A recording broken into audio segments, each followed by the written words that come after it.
नमस्कार, the news house के खास कार्यक्रम मिड डे में आपका स्वागत है। आज हम रक्षा उत्पाद पर बात करेंगे। रक्षा मंत्री राजनाथ सिंह ने पिछले दिनों 101 रक्षा उत्पादों के आयात को प्रतिबंधित करने का जो फैसला किया है, उसकी सराहना हो रही है, होनी भी चाहिए। यह एक बहुप्रतीक्षित मांग थी। इसको पूरा करने में सरकार द्वारा की गई समयोचित कार्रवाई है। इससे देश को एक बड़ा फ़ायदा ये होगा कि ज़रूरत के वक्त हमें किसी दूसरे देश के आगे हाथ नहीं फैलाने होंगे। यह एक सार्वभौम सत्य है कि कोई देश किसी अन्य देश को कभी समग्र रक्षा तकनीक नहीं सौंपता है।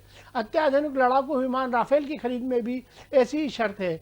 जरा याद कीजिए 1999, जब कारगिल युद्ध के समय लेजर गाइडेड बम इजराइल से रातों रात मंगाए गए थे। स्वदेशी तकनीक आज की हर देश की सबसे बड़ी ताकत है, खासकर जब आपके पड़ोसी आपके शुभचिंतक ना हो और उनके यानी पाकिस्तान और चीन जैसे देशों का रक्षा बजट हमसे ज़्यादा हो। भारत ने अपने सैन्य उत्पाद हमेशा मानकों पर खरे उतरे हैं। तभी तो दिवंगत राष्ट्रपति APJ अब्दुल कलाम इतनी मिसाइल बनाई और देश के पोखरण में अपने परमाणु बमों का सफल परीक्षण कर सका। हिंदुस्तान एरोनॉटिक्स लिमिटेड ने लाइट कॉम्बैक्ट एयरक्राफ्ट बन चुके हैं जो वायुसेना के मानकों को पूरा करते हैं। 155 mm गन अब हम खुद बनाने लगे हैं। कुल मिलाकर हमारे पास क्षमता है, बस इच्छा शक्ति की कमी है। सही मायने में स्वदेशीकरण के प्रयास के लिए गए होते तो आज सैन्य खरीद में हमारी निर्भरता दूसरे देशों पर इतनी ज़्यादा नहीं होती, बल्कि हम कुछ और आगे करते। अभी तो आलम यह है कि अब तक हम अपनी राष्ट्रीय कार्य योजना तक नहीं बना सके हैं। ये तय नहीं कर पाए हैं कि रक्षा मामलों को लेकर विश्व में हम अपना कौन सा मुकाम बनाना चाहते हैं। रक्षा क्षेत्र में घरेलू निर्माण खरीद की ज़रूरत इसलिए भी है क्योंकि हमारे देश में हथियारों की खरीद प्रक्रिया बहुत पारदर्शी नहीं मानी जाती। इस प्रक्रिया में सबसे पहले सेना अपनी ज़रूरतों को रक्षा मंत्रालय को बताती है, फिर मंत्रालय आवंटित बजट के अनुसार सैनिक सामग्री की खरीद करता है।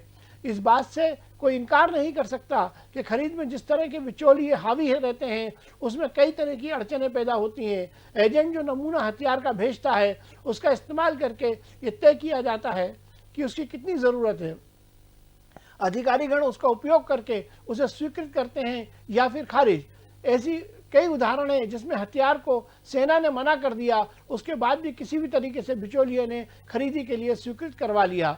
स्वदेशी खरीद में ऐसे संभव नहीं हो सकेगा। इससे न सिर्फ बिचौलिया संस्कृति खत्म होगी, बल्कि देश का पैसा देश में ही रहेगा जिसका अन्य इस्तेमाल हो सकेगा। आज रक्षा क्षेत्र में अनुसंधान और विकास को लेकर कई बड़े उद्योग जैसे टाटा, बजाज आदि औद्योगिक समूह शस्त्र विकास को लेकर खासे इच्छुक हैं। सरकार चाहे तो निजी क्षेत्र को मौका देकर अपनी ज़रूरतें पूरी कर सकती है। हालांकि इसमें एक मुश्किल ये है कि तमाम कोशिशों के बावजूद हमारा रक्षा बजट काफ़ी कम है। अभी हम अपने सकल घरेलू उत्पाद का महज 2.4% रक्षा मद पर खर्च करते हैं, जबकि पाकिस्तान और चीन जैसे देशों का रक्षा बजट हमसे ज़्यादा है।